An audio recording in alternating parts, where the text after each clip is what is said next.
반갑습니다. 자, 자동차 구조원리 강의하는 이은승입니다. 자, 오늘 여러분 앞에 이렇게 선 이유는 2024년 서울시 자동차 구조원리 해설 강의를 위해서 이렇게 자리를 했습니다. 지난 토요일이었습니다. 이제 6월 22일 날 서울시와 함께 교육청, 인천, 그 다음에 대전, 광주, 충북, 충남, 경북 여러 개 지역에서 동시에 이제 운전직 시험이 치러졌습니다. 그리고 여러분 아시다시피 지금 서울시는 지금 공개 문제라고 해서 문제가 공개되어 있기 때문에 최대한 빨리 이제 그 공개된 문제로 해설 강의를 해 드리는 것이고, 자, 제가 실제 이제 그 시험에 응시한 지역이 이제 교육청입니다. 그래서 교육청 시험을 지금 대구에 응시를 했거든요, 제가.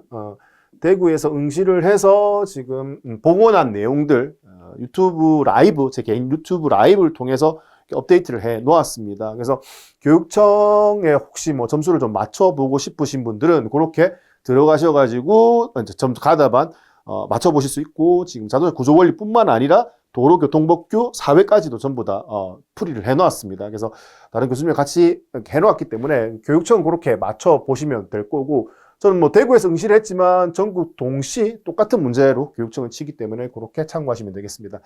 다만 이제 제가 이 많은 지역입니다.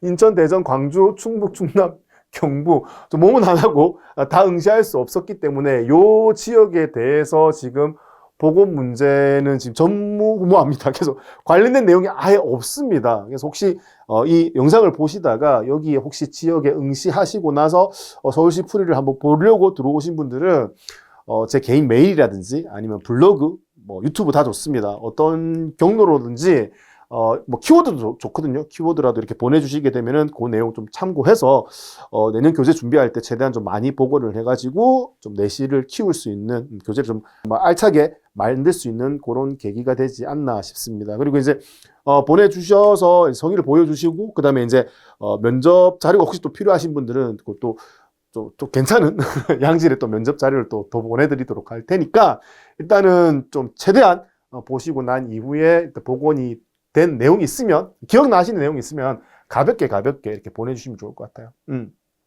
그래서 뭐 지금 이 영상이 올라가는 뭐 유튜브 아래쪽에 댓글을 달아주셔도 좋고, 메일 보내주셔도 좋고, 그 다음에 이제 우리 그 교재의 정오표 있잖아요. 올라가 있는 제 개인 블로그에 주셔도 됩니다. 이렇게 편하게 주시면은 최대한 내용을 취합해 보도록 하겠습니다.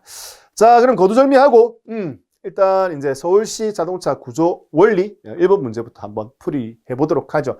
자, 전기자동차 문제, 즉 친환경 자동차 문제가 제일 첫 문제로 출제가 되었습니다. 그래서 리튬 이온, 뭐 리튬 폴리머 배터리 관련된 내용으로 이제 많이 활용이 되니까 이거에 대해 좀 공부를 학습을 해두시면 좋겠다라고 말씀드렸고, 이 배터리 한 셀의 평균적인 전압이 이제 몇 볼트냐라는 질문인 겁니다. 그래서 이거 우리 뭐 기본서 관련된 내용으로 수업을 할 때도 말씀을 드렸겠지만, 과거에 우리 휴대폰을 배터리를 따로 탈부착할 수 있는 방식에서 탈착해가지고 보면은 3.75V라는 그 전압이 표시가 되어 있었거든요. 그래서 그 부분을 이제 토대로 한번 설명을 드렸던 내용이 기억이 납니다. 그래서 제일 작은 단위의 셀은 3.75V 정도 된다라는 부분이라고 설명을 드렸었고요. 자, 그다음에 이제 우리 기본서에 보시게 되면은 이런 셀이, 이 작은 셀당 전압이 얼마다? 3.75V다라고 표현이 되어 있고요. 이 셀이 기본적으로 몇 개가 모인다? 8개가 모이는 겁니다. 이 셀이 8개가 모여서 이제 뭐가 된다? 모듈이 된다는 개념인 거죠. 그리고 이제 이 모듈을 몇 개 쓰느냐에 따라서 어떻게 이 팩, 전체 배터리의 덩어리인 거죠. 이 팩의 공칭 전압, 전체 전압이 결정이 된다. 이렇게 이해를 해 두시면 된다. 라는 거였었습니다. 그래서 작년에는 서울에서 어떤 문제가 출제가 되었습니까? 우리 배터리의 단위죠. 제일 작은 단위가 뭔데? 셀이다. 셀이 모여서 뭐가 되는데? 모듈이 된다. 모듈이 모여서 뭐가 되는데? 팩이 된다. 이 문제가 나왔고, 올해는 뭐다? 셀당 전압이 몇 볼트이냐? 이런 문제가 나왔다라는 부분인 겁니다. 그래서 이 나온 김에 기본서 이렇게 내용 꼼꼼하게 잘 보게 됐으면, 작년에 문제를 학습하시면서 올해 것을 보셨다면 크게 어렵지 않게 문제를 맞추실 수 있는 그런 내용이었습니다. 그래서 공부할 때 뭐 친환경 자동차다 좀 더 깊이 있는 걸 봐야지, 남들 모르는 것 좀 더 봐야지 보다는 기본서 나와 있는 내용들 위주로 베이스를 삼아서 꼼꼼하게 회독을 늘리면서 학습하시는 게 고득점을 받을 수 있는 방법 중에 하나다. 뭐 항상 스님 때마다 말씀을 드립니다. 그래서 기본서가 가장 중요하다. 그리고 이제 문제를 좀 접하고 싶고 많이 풀어보고 싶다. 그러면 그 부분을 뭐 300제로 커버하면 된다. 라는 부분이 또 여실히 증명이 되는 그런 시험이었었습니다. 자, 그래서 지금 보시는 것은 이제 병렬 중에서 소프트 방식입니다. 소프트 방식 같은 경우는 셀이 보통 기본적으로 8개가 모이는 게 한 세트라고 보시면 돼요. 그러면 이제 3.75가 8개가 모이게 되면 전체 30볼트가 되거든요. 그래서 일반적으로 이렇게 셀이 8개가 모인 모듈의 전압은 30볼트입니다. 이제 이 30볼트짜리 모듈을 몇 개 쓰느냐에 따라서 전체 배터리 팩의 전압, 공칭 전압이 결정이 된다. 이렇게 보시면 되겠습니다. 그래서 지금 보시는 것처럼 소프트 방식에서는 몇 개? 6개가 사용이 되니까 36, 18에서 180볼트의 공칭 전압이 되는 거고요.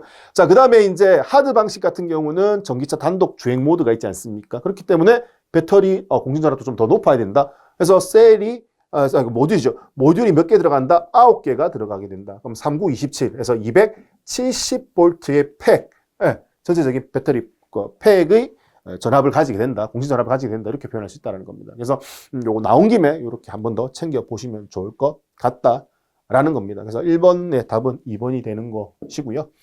자, 이번 문제는 이제 LPG 엔진에 단점이 있었다. 그래서 과거에 이제 그 감압 기화 장치인 베이퍼라이저를 썼을 때의 단점이 연료가 이제 공급되는 과정에서 감압되고 기화되다 보니까 증발 잡열에 의해서 주변의 라인이, 공급되는 라인이 얼어버릴 수 있다더라. 그래서 겨울철에 시동성이 떨어진다. 그래서 그런 부분을 보완하기 위해서 본배에 펌프를 둬서 펌프에 압력을 가한다. 그래서 기화되지 않게끔 압을 가한 상태에서 인젝터까지 공급해서 인젝터에서 바로 액상의 연료를 분사한다. 이게 이제 LPI 엔진이지 않습니까?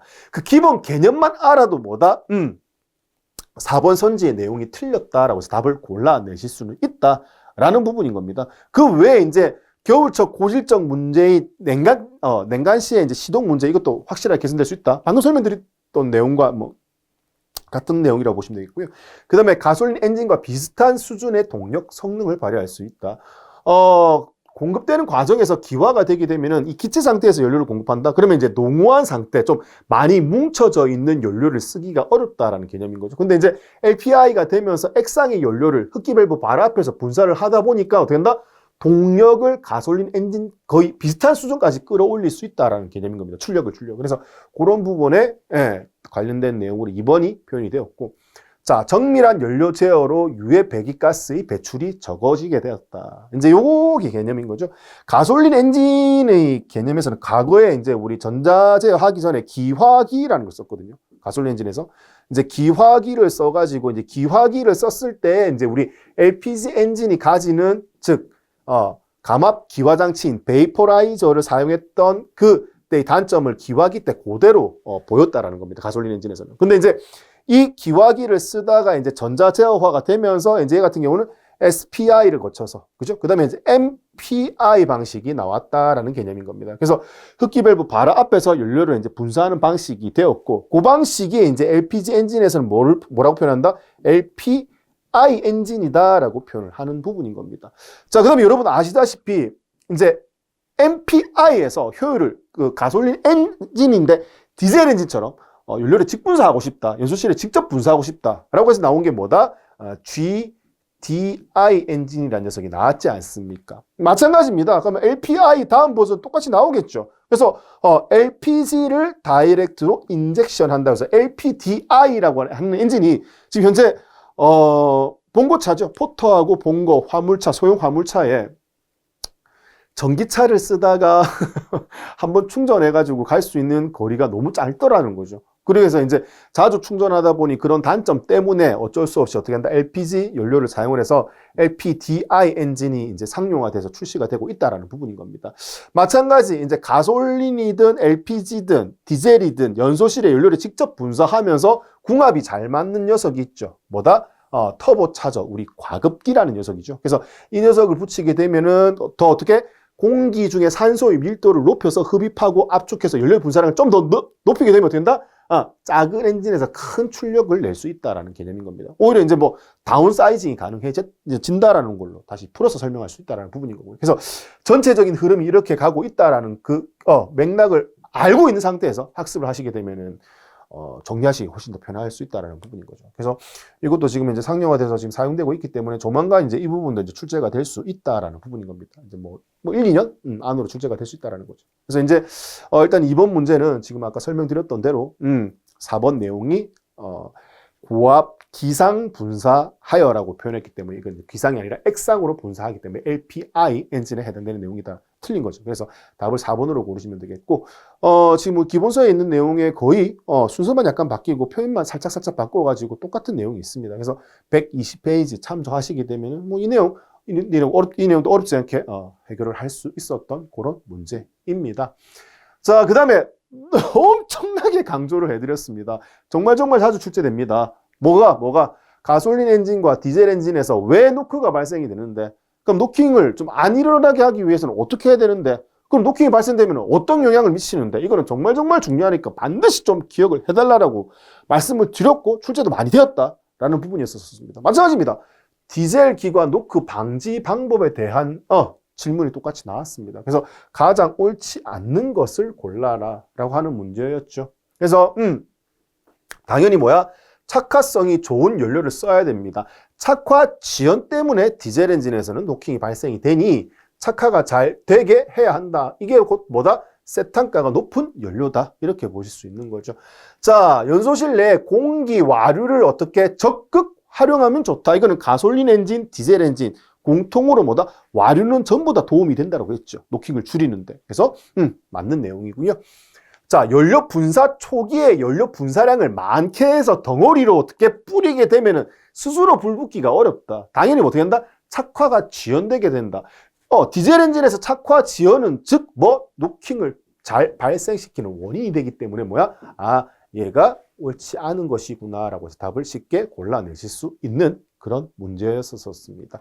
자, 압축비, 압축 압력, 압축 온도를 높이게 되면 어떻게 된다? 스스로 불이 잘 붙는, 즉 착화가 잘 발생이 될 거기 때문에 이것도 노킹을 줄이는 방법에 해당이 된다라고 보실 수 있지요. 그래서 답을 3번으로 고르시면 되는 문제였고, 이것 역시 기본서 139페이지, 139에서 그 다음 페이지 140페이지 걸쳐가지고 똑같이 거의 내용이 나와 있으니까 이것도 참고하시면서 내용 한 번 더 정리를 해보시면 되는 내용이었었습니다.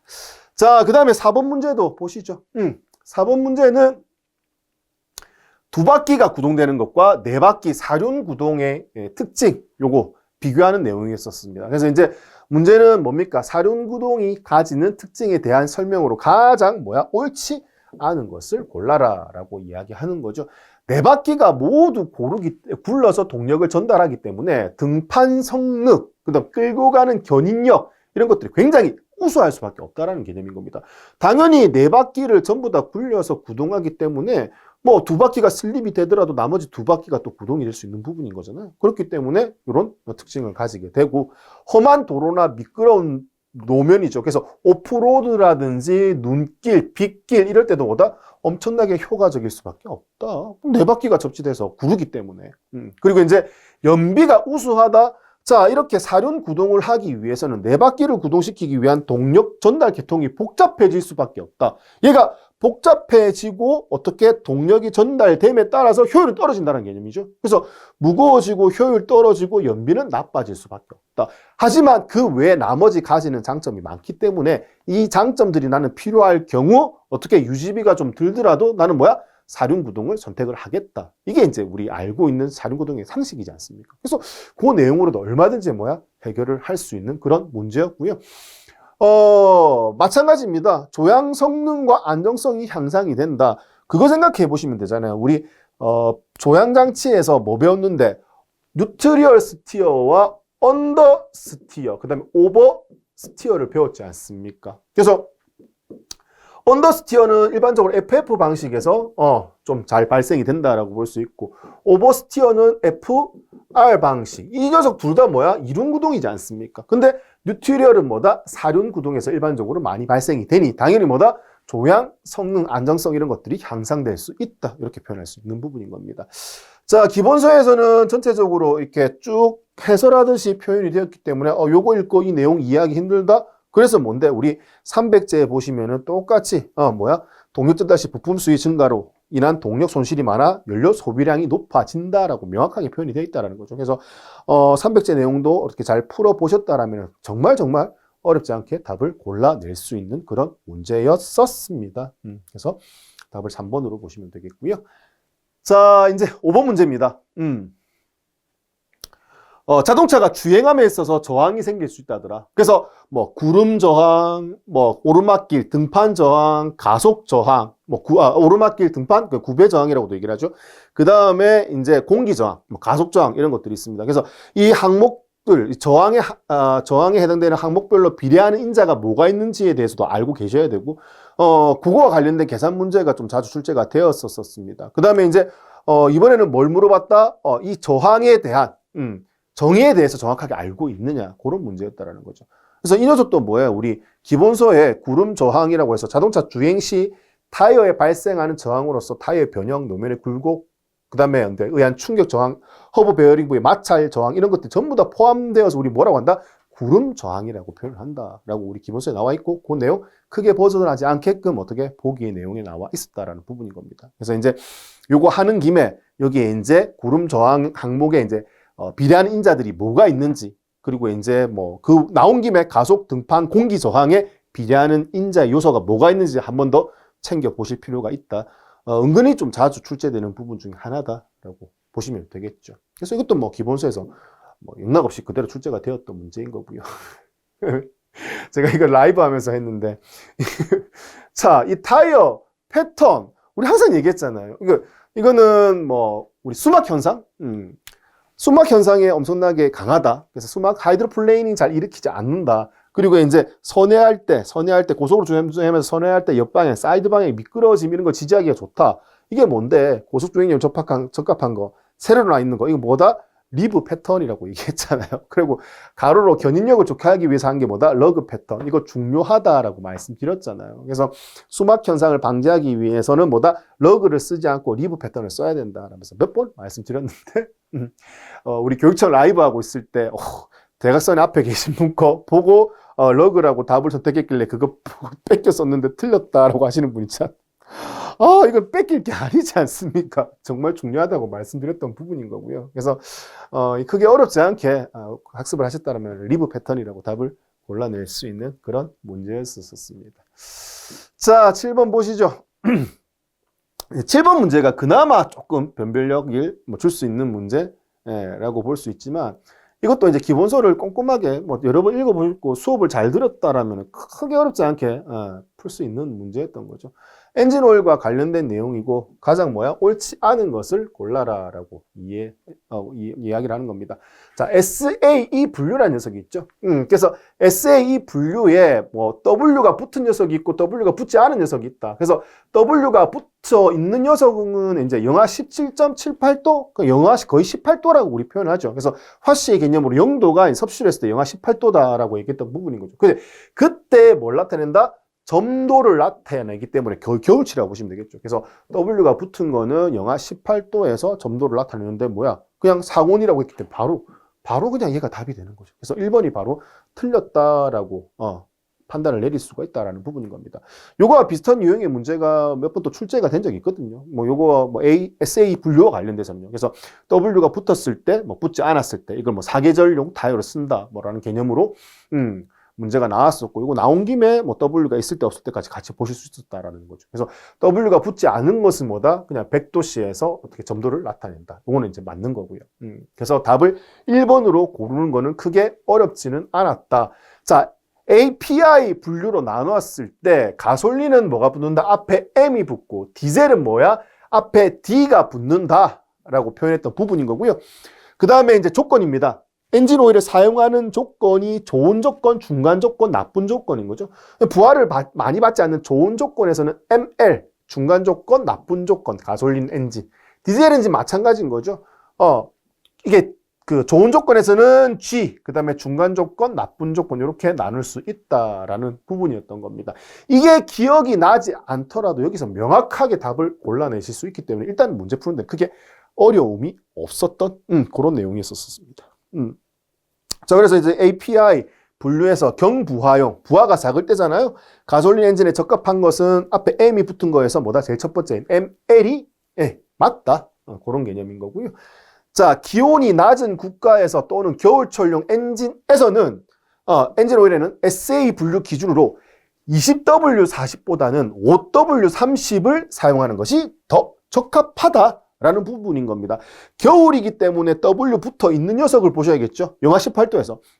영하 18도에서 20이고 영하 18도에서 5입니다. 그러면 겨울철에 나타내는 점도, 저 점도를 나타내는 기준이 뭔데? 우리 세이볼트라는 녀석으로 나타낸다라는 개념인 거죠. 세이볼트가 뭔데?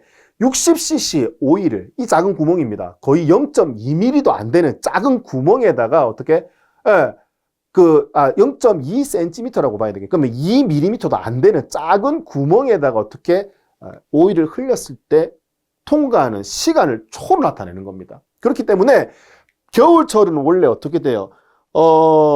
일반적인 오일, 식용유 생각하시면 되죠. 온도가 낮을 때는 꾸덕해가지고 잘 흐르지 않습니다. 그럼 이건 뭐야? 좋은 오일이 아니죠.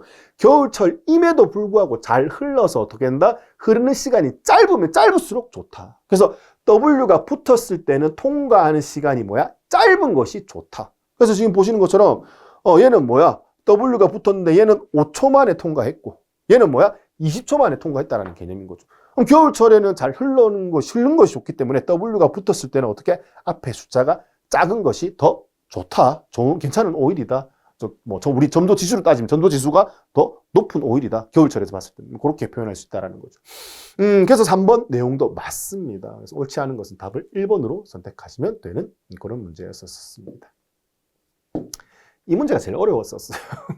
이거 왜? 근데 이것도 약간의 상식만, 기본적인 내용만 알고 있었다면 크게 어렵지 않게 풀고 넘어갈 수 있는 문제였기 때문에 조금만 관심 가지고 공부하신 분들은 대부분 다 만점을 받지 않았나? 뭐 그렇게 생각을 해봅니다. 자, 축전지와 관련된 내용도 정말 많이 얘기를 했고요. 제일 처음 들어가면서 납산 축전지 관련된 얘기를 많이 했죠. 그래서 옳은 것을 고르라라는 문제고요. 자, 12V입니다. 6개의 셀이 들어가죠. 제일 작은 단위고요. 얘가 셀당 기전력이 2.1V라고 했습니다. 얘는. 그래서 얘가 6개가 어떻게 직렬로 접속이 되어야지만 전압이 어떻게 높아질 수 있다는 거죠. 병렬로 연결되면 전압은 그대로잖아요. 용량만 커지고요. 그렇기 때문에 얘가 어떻게 한다? 셀이 병렬이 아닌 뭘로? 직렬로 연결이 되어야지 6개가 모였을 때 12.6V가 나올 수 있다. 이렇게 해석할 수 있다는 거죠. 자, 양극판은 과산화납, 혹은 또 이산화 PB, PbO2, 이산화납으로 표현할 수 있고요. 음극판은 그냥 해면상납 혹은 납에서 PB로 표현할 수 있습니다. 그래서 2번이 너무 쉽게 맞다라는 걸 아실 수 있고요. 양극판은 음극판과의 화학 평형을 위해서 한 장 더 준다. 우리가 접지를 많이 잡으면 안정적인 것처럼 양극보다는 뭐다? 음극을 더 많이 둬야 되는 거죠. 그래서 양극판보다는 뭐야? 음극판을 한 장을 더 둔다라고 해야지 맞는 표현이 되는 겁니다. 자, 납산 축전지의 경립판은 둘을 나눠줘야 됩니다. 붙지 않게끔. 붙으면 단락이잖아요.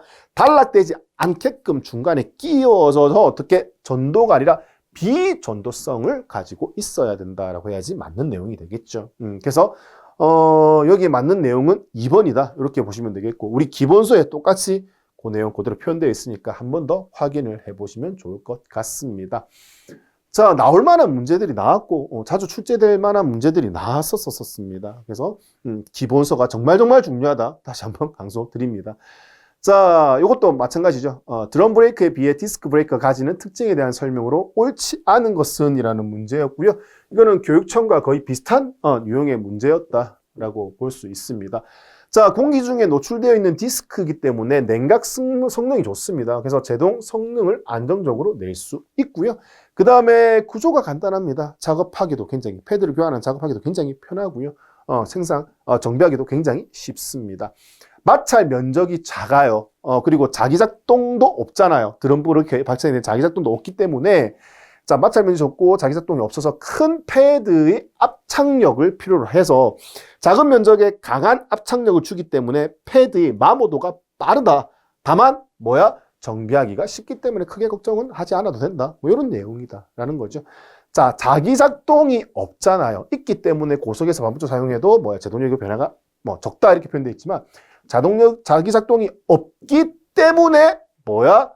위에서 얘기했던 거죠. 패드 압착력이 좀 더 클 필요성이 있다. 이렇게 해석이 되어야지 맞는 내용인 겁니다. 그래서 교육청에도 거의 비슷한 유형의 문제가 나왔다라는 겁니다. 그래서 중요하다. 그래서 드럼 브레이크, 디스크 브레이크 둘이 비교하는 거 진짜 중요한 내용입니다. 자, 마찬가지 교재에서 뭐 390페이지에 똑같이 표현되어 있으니까 참고로 보시면 되겠고, 윤활유 구비 조건 혹은 윤활유의 6대 작용 굉장히 중요하다고 했던 부분 똑같이 또 출제가 되었습니다. 그래서 이제 이거는 용어만 잘 알고 계시면 된다라고 얘기했던 부분인 거죠. 그래서 설명으로 가장 이것도 뭐야? 옳지 않은 것을 골라라고 했던 부분이고, 응고점이잖아요. 굳는 점은 뭐야? 낮으면 낮을수록 좋습니다. 그래서 답을 뭐야? 1번으로 무난하게 고르실 수 있다라는 부분인 거고요. 당연히 카본 생성 적어야 되고, 인화점, 외부의 불꽃에 의해서 불 붙는 점, 스스로 불 붙는 점 당연히 뭐다? 높으면 높을수록 좋습니다. 그리고 열과 산에 대해 안정성이 있어야지 어떻게 된다? 잘 부식되지도 않고 열화되지도 않을 것이다 라는 부분인 겁니다. 자, 그래서 10번 문제도 어렵지 않게 답을 1번으로 선택할 수 있는 그런 내용이었었습니다. 자, 이건 역시 윤활유 구비 조건이라고 해서 기본서의 76페이지에 똑같이 나와 있었던 내용이니 결과적으로 뭐예요? 기본서만 잘 보셨으면 자동차 구조 원리에서는 어렵지 않게 10문제를 다 맞출 수 있는 그런 시험이었다라고 봐지는 겁니다. 자, 아무튼 좋은 결과 있으셨으면 좋겠고요. 뭐 다른 과목도 좀 잘 보셨나요?